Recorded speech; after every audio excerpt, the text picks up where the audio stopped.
Hi guys, this is ArtsyWisdom. My name's Diane. Thank you for coming by.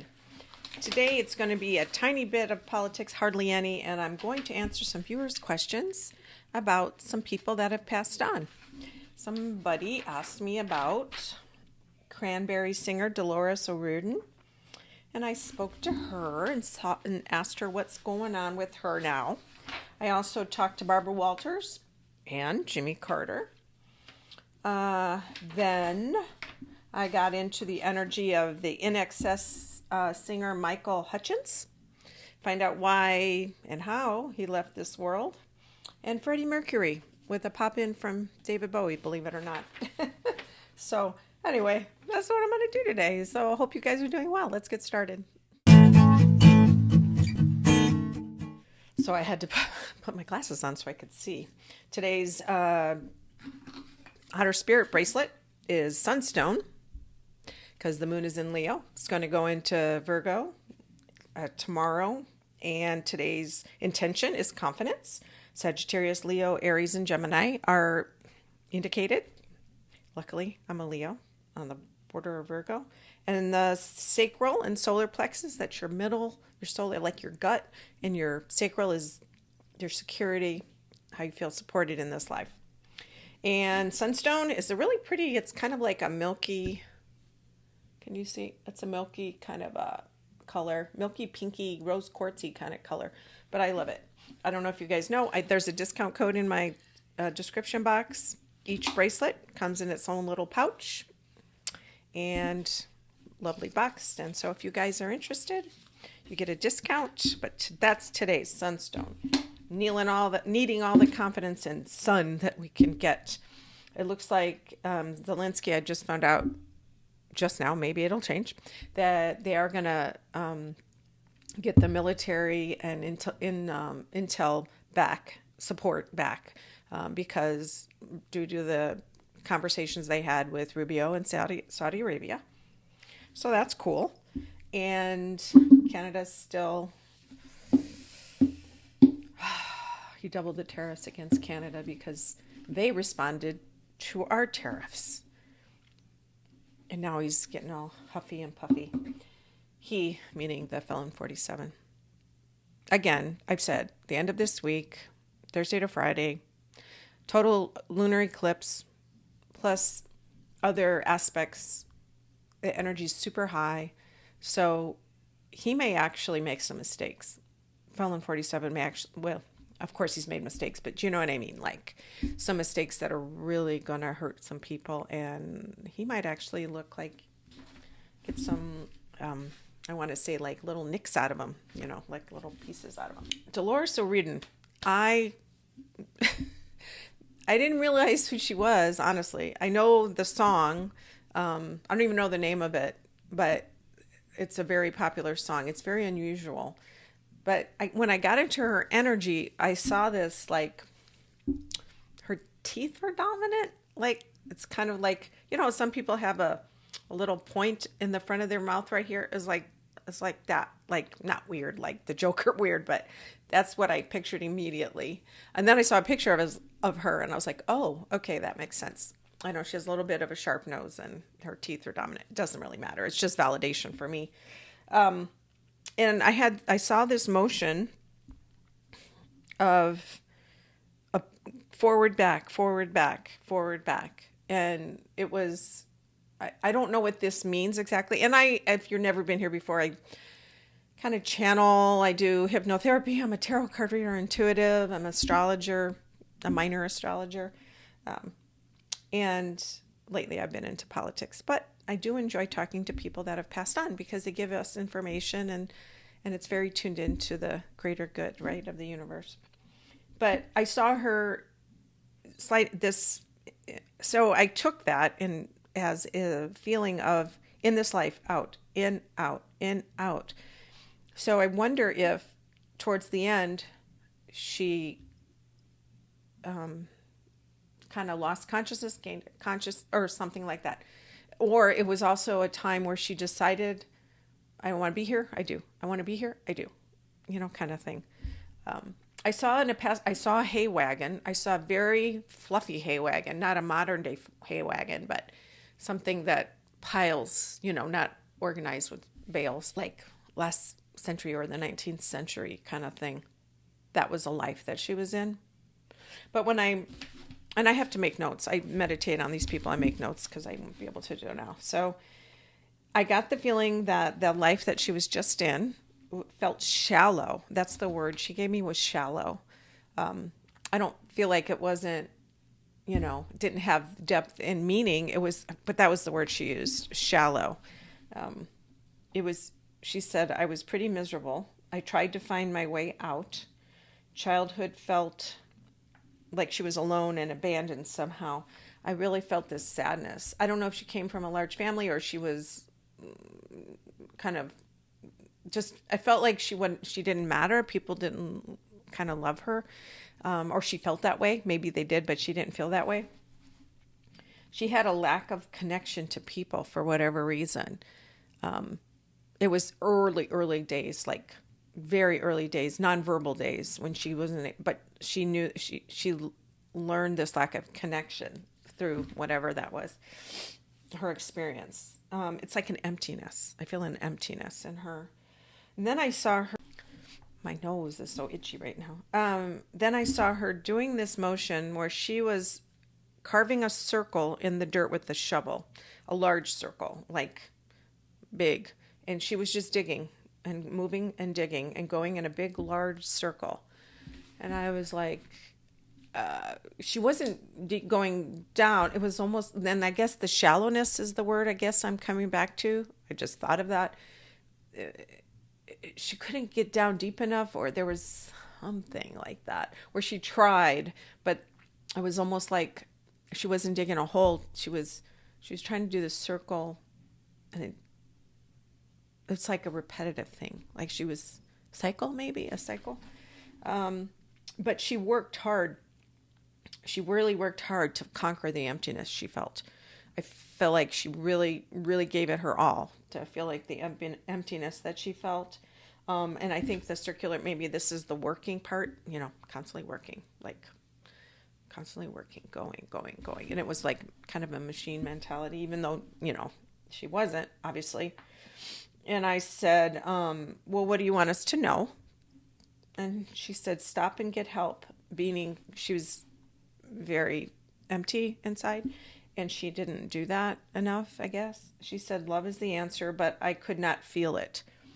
So there was something, I don't know if it was her brain chemistry, maybe just a chemical problem from the family, or a lack of empathy, or childhood, whatever. And I totally could be off base entirely here. No idea of her childhood at all. But she says, I could not feel it. Love everyone you meet, as they may never hear that. So she's saying, if perhaps as a child, or she would have known there was a connection. She just lacked this connection, or the ability to feel it deeply somehow. And I don't know.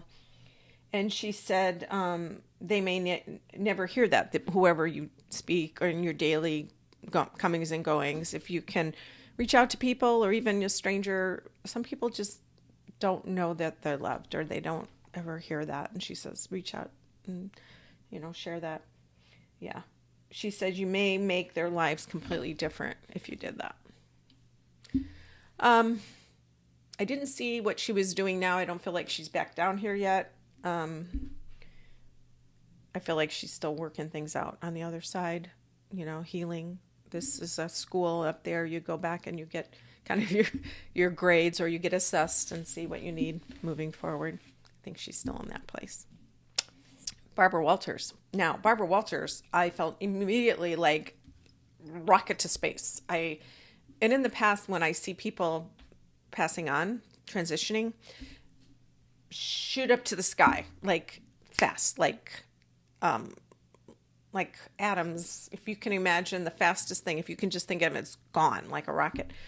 And I think for the most part, that's what happens to us. Our soul just shoots up there. And so I felt like I saw her like a ping pong ball going between the universe and all the planets and all the stars. And she's like, bing, bing, bing. And so her energy is super wired like that. And I felt that force of nature. And yeah, she took off afterlife, bouncing around, working hard to plan her next incarnation. She's already thinking about it, or in the place. This was her school. She's up there figuring out, they're kind of giving her an evaluation of what she learned, what she didn't. There's a council of light that shares with you how well you did. But she did really good, she learned a lot. Her soul processed a lot in this life. And now she's working hard again. I feel like she has a very strong work ethic. She's still doing that on the other side. And I asked her about, our political times, because she saw a lot in the 70s and 60s and stuff. And she made it sound like, she said, I don't know about your now, quote unquote now, because she feels like that's not her, and not in her wheelhouse. Like, she doesn't understand exactly what's happening right now. And I think she prides herself on her homework. And I know this is her soul talking, it's not the same, but she said she doesn't understand, so she can't give advice, or she can't talk about it. She said, my time was different. And then I got a picture of Henry Kissinger. Maybe that's just because she was thinking about Henry Kissinger at the time, or talked to him or interviewed him. But I saw her glowing at this point. Now I see her expanding. This light is just glowing. And she has this motion, which is also about a continuing of the question that I asked her about what can we know about the situation we're in. It's like this, it's like a scooping up of the ground and coming up toward you. That's what she was showing me, like this scooping up. And it's like getting information is how I perceive that. Getting information, bringing it to you, digging it up, bringing it to you, pulling it into you. And it was like a sweeping motion towards her. She said, take in information. That's what she says. Do not be afraid.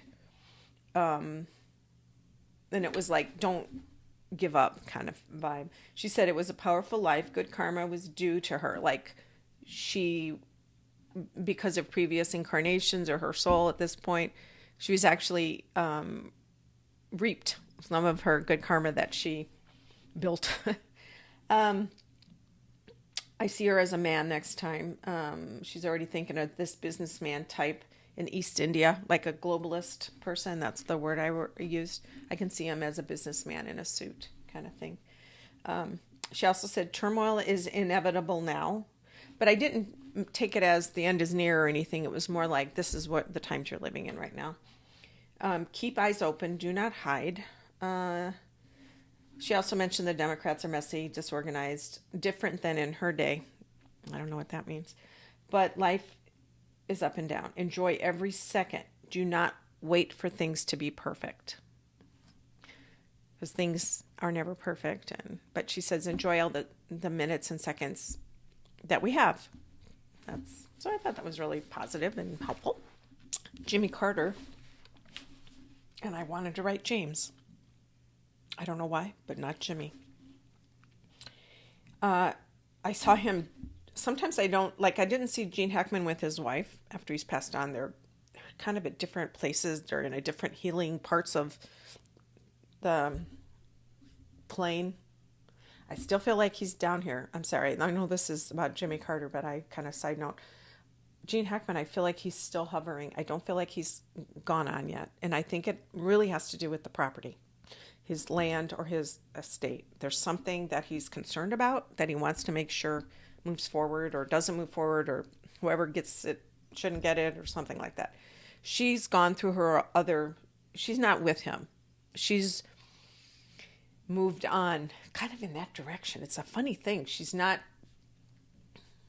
shot up like you usually do. It's like a soft trajectory up, like she's like processing slowly. Maybe it's the illness she had or whatever, the hantavirus. But anyway, back to J.Carter. I see him with Rosalind. They are arm in arm. They're a couple. They're both young and thin, and they are part of the same spirit family. If you guys don't know that, spirit family are all the people on the other side that you all have agreements with, contracts with, where you different lives. You agree to be mom or dad or child or boyfriend or whatever, girlfriend, doctor, friend, whatever it is. And you all teach each other lessons. But so sometimes sometimes people aren't all in your spirit family. They're just here now. But those two are definitely in their own spirit family. They are healing together, and they're going to come back together later again, which is interesting. And I said, why? He said, because we need to finish what we started, which I felt like they both had long lives and they did a lot. But there's something in their karmic pattern or something that needs to be finished, and maybe it's between them. But I saw them as sisters the next time around. So, and I asked him, so how can you help us right now, President Carter? Because we're struggling. And he said, live the change you want to see in the world. Like the Gandhi, be the change you want to see in the world. In fact, that's my license plate, be the change.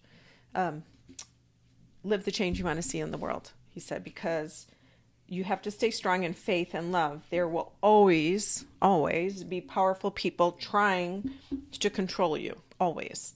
He said, faith and safety in God is a constant. So that's where you need the knowing. And that just feels so good when he says that.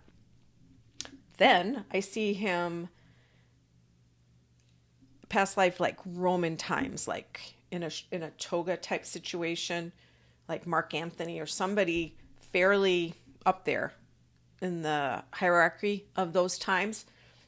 And I got the feeling like he knew what power was like already. He knew that. He didn't have to. This life wasn't about him gaining power as much as it was about sorting through power and being okay and learning different lessons about how to be humble, meek in this life, because he knew about power already.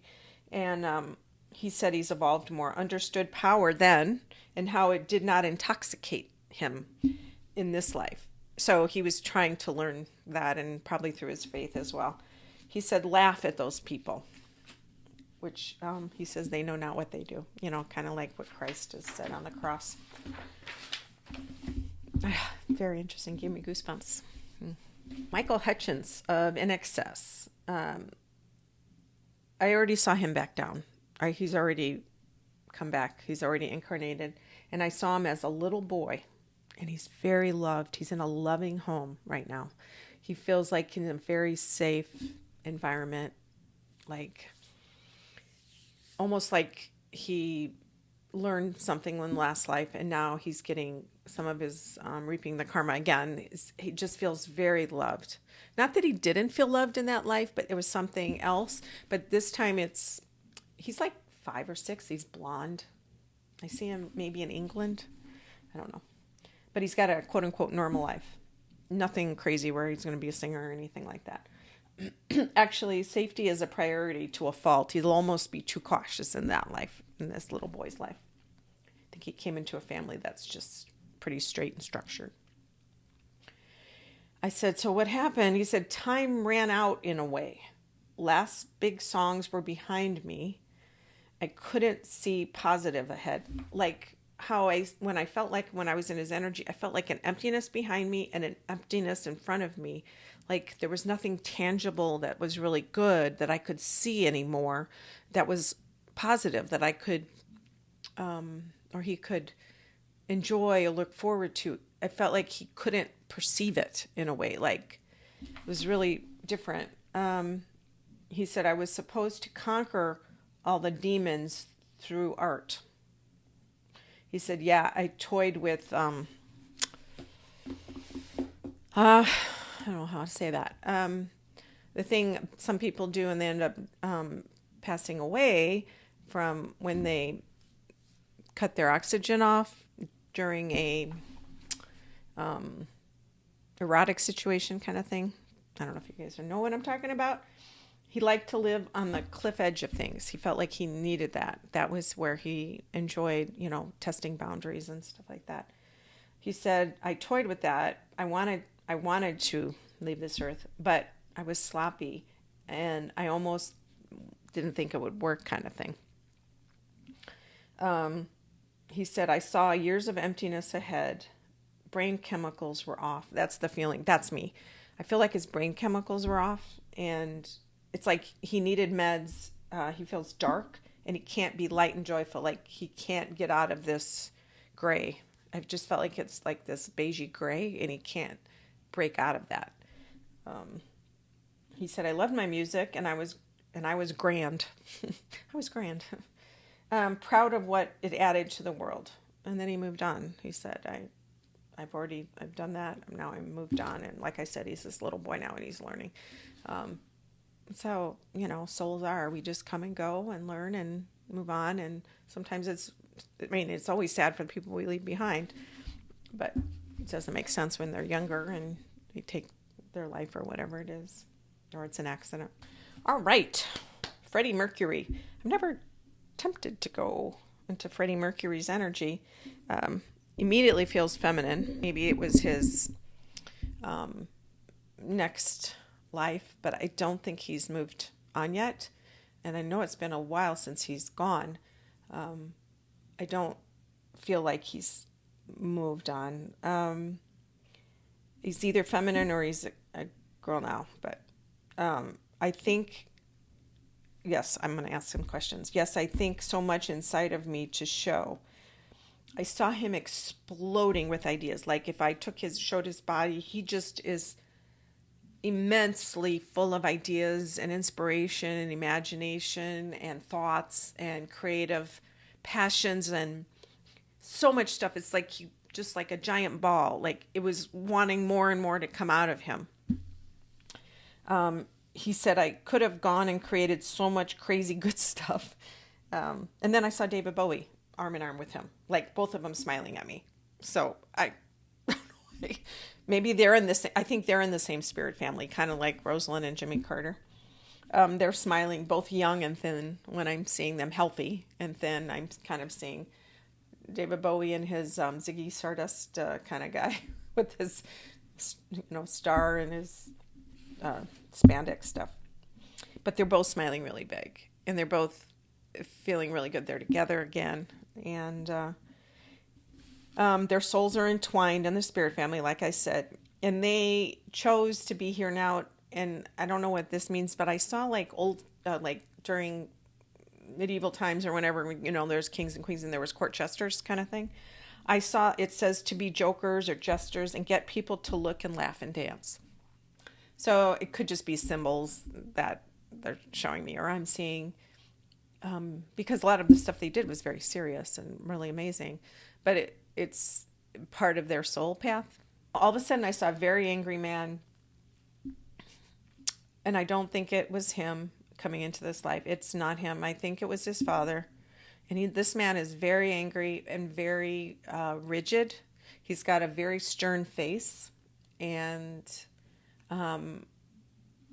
he says sad and can be violent. I felt like this person could have been so rigid they become violent because you do as I say kind of thing. Dark-haired, rigid, forceful, maybe his father. And I don't know, could never please him. That is what drove me and limited my life. Oh yeah, so he was always pushing against that. And I was always reacting to his lack of love as I was kind of thing. Because he was so different and so full of this creative genius, basically, an explosion of ideas. And he was so different than the rigid, forceful, angry man, who was probably angry because of his life didn't go out the way he wanted to. Smiles at times when we sing his songs. And he smiles. He's very happy. Like when, We Are the Champions or any of the other big Freddie Mercury Queen songs that people sing. He smiles when he hears that or sees that in stadiums and concerts and that kind of thing, in games. This life was learning how to push past restrictions. He exploded out. So he exploded out of that restriction from the father. So again, with the explosion and the inspiration. And it was his lesson too, the father's lesson too. They both came in with that agreement to do this. You take this person, I'll take this person, and we're going to work out our karma together. The father was there to witness it. That was his deal. He needed to learn from that experience to witness his son push back and beyond the boundaries. He did his job too. They were a team. Now a small, hardworking life. And I don't know if he's there yet because I didn't feel like he was here, but I feel like it's somewhere far away, like in Asia, somewhere, a small town, working in meager conditions, poor conditions, and I feel that is either where he's going. That's probably what it is. That's why I don't feel like he's here yet. I feel like he's going to work, and hard work life, a small life where maybe he is a grain farmer or he is a little merchant or selling things on the street or whatever. It feels a small, meaningful life, but nothing like Freddie Mercury, expanding into the universe. So it's almost like I feel like he has to rest. Like that's a restful life, even though I know it's hardworking, but there's something about it that makes me feel as if it's a recovery life. Like he's got to recalibrate in a way, take the information. And I know on the other side, they evaluate us. The Council of Light says, oh, you did this. This is great. You can do that. But he's, not perfect. None of us are perfect. So I'm sure there was things that he, in his soul contract, he was supposed to work on. Some of those could be about being humble or something like that, and modest in a way. I don't know. Whatever. I'm not going to pick that or choose that. But this place where he is now it feels calmer, obviously, but it also feels like, or where he's going to be is more like, I feel like dirt, grain, brown, small, like a little wagon or a table thing. And it's a very simple life. And that's the feeling I get is like, okay, I just live in this life, do these tasks, and the fighting, I don't have to fight against anything really, except just making ends meet. So, okay. Hope that guys found that interesting. If you have any more people that you're interested in having me look into, I will. Continue to like and subscribe. I love it. And comment. And you guys take care. Stay strong.